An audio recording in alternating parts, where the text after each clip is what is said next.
Meus queridos, minhas queridas amigas, amigos das redes sociais, estamos ao vivo aqui nas redes sociais para repercutir. Eu sou o professor Djalma Cremonese.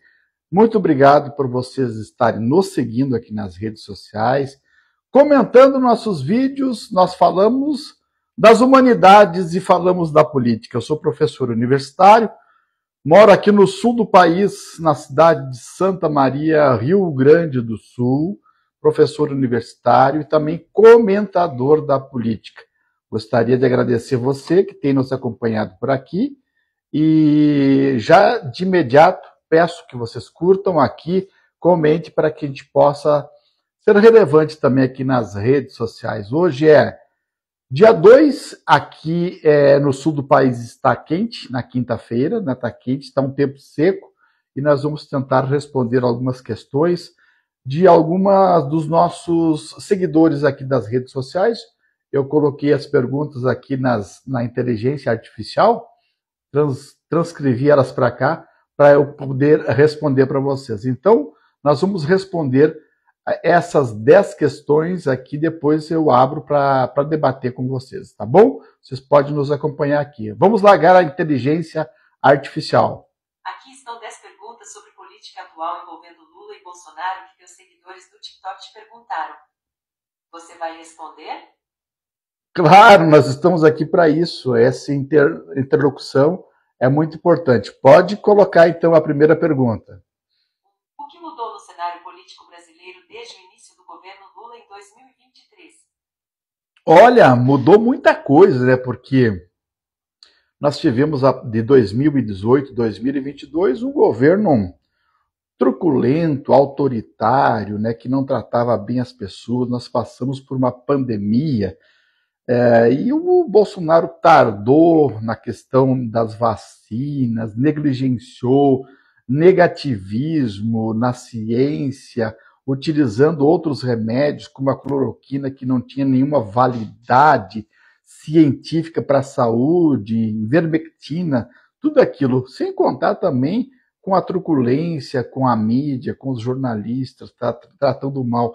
E nós, professores universitários, nós não passamos 4 anos como se fôssemos inimigos da nação. Não ganhamos nenhum tipo de aumento, nenhum percentual de aumento. Aí o pessoal diz, professor, mas os 30%, olha, 30% foram para a questão aqui dos professores municipais, do salário base dos professores que os municípios passam. Nós, professores universitários, não ganhamos nenhum tipo de aumento. Então, com o Lula, nós temos uma maior democracia, uma maior participação, um governo mais social. Então, mudou muito, mudou 100% aquela nuvem obscura no sentido de truculência, autoritarismo, ameaças do governo Bolsonaro para um governo muito mais popular, muito mais social, muito mais democrático no governo Lula.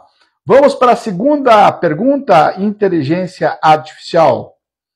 2. Como você avalia o impacto das críticas de Bolsonaro ao governo Lula?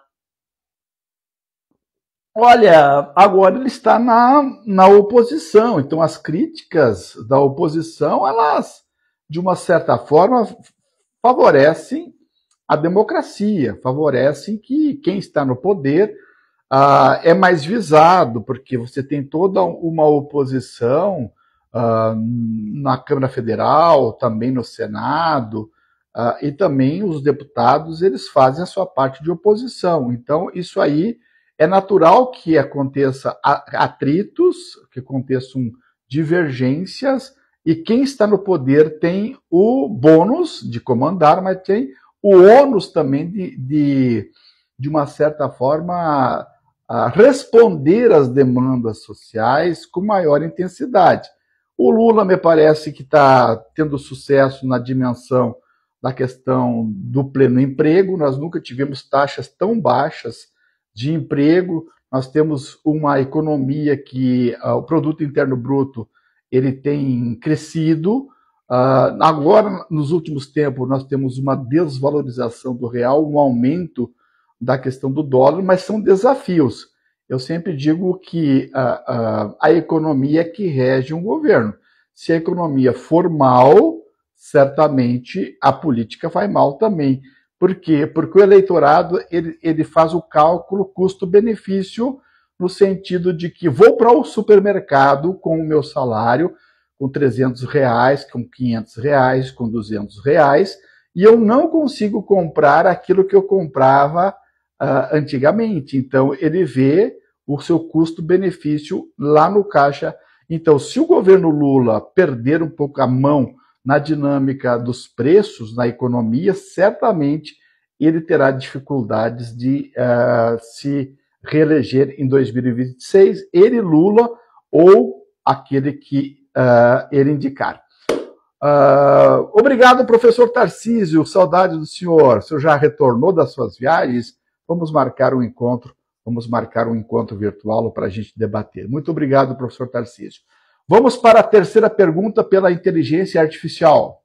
Quais são as principais medidas econômicas implementadas por Lula e como elas se comparam às de Bolsonaro? Olha, a política econômica do Lula está indo bem. É uma tentativa de contenção da inflação, uma tentativa de desenvolvimento. O BNDES ele está impulsionando as microempresas, a agricultura familiar. Nunca se investiu tanto nessa área. Eu acho que a função do Estado é ter essa função social do desenvolvimento. A gente não quer um Estado planificador, um Estado dominador na economia, nem um Estado mínimo neoliberal que se desfaz das suas empresas. Uma das grandes críticas hoje que o pessoal tem ao governo Lula é que as empresas estatais estão dando prejuízo. Primeiro que as empresas estatais não têm que gerar lucros, elas têm que estar a serviço da população. Os Correios, tudo aquilo que existe, elas têm que estar a serviço da população. Então, nós não queremos um Estado nem máximo, nem mínimo, mas um Estado necessário para salvaguardar os direitos sociais, que são educação, saúde, segurança, educação, aquilo que o povo mais precisa. Vamos para outra questão, inteligência artificial. 4. Como a polarização entre os eleitores de Lula e Bolsonaro afeta a política brasileira? Olha, a polarização, ela continua muito ainda aguerrida, a polarização. A direita, ela está batendo cabeça no sentido de que Bolsonaro está inelegível, a tendência é continuar inelegível até 2026, e hoje já começam a aparecer. Eu gravei 2 vídeos. Primeiro, o Danilo Gentili já tinha se colocado como candidato a presidente, o Gustavo Lima se colocou hoje como candidato, né? E outros falam na Michelle, outros falam em não sei quem, até o Pablo Marçal, obrigado, Risa. Então tem um monte de candidato da direita que está sendo colocado aqui. Então a polarização ela é benéfica, mas no sentido de um acirramento dos ânimos, nós temos que respeitar as regras, né? Respeitar as regras democráticas. Quem ganhou, ganhou, quem perdeu, perdeu. Não podemos contestar porque o meu partido perdeu. Eu acabei eu acho que talvez eu tive 1 ou 2 vitórias eleitorais na minha vida, e sempre a gente aceitou a derrota nas urnas e se preparou para outras eleições, né? Então, dentro do jogo democrático, tudo é válido. O que não vale é você assediar jornalistas em fila de supermercado, ameaçar, né? Aí o jogo democrático ele parte para o contato físico, para a violência, é isso que a gente não quer. Por favor, outra pergunta, inteligência artificial. 5. Qual é a sua opinião sobre a política externa do governo Lula em relação à de Bolsonaro? Olha, a política externa do Bolsonaro, nós éramos pária, ninguém aceitava o Bolsonaro em nenhuma parte do mundo. Ele era convidado para G1, G20, G30, G50, e nunca era ouvido. A gente não tinha laços internacionais.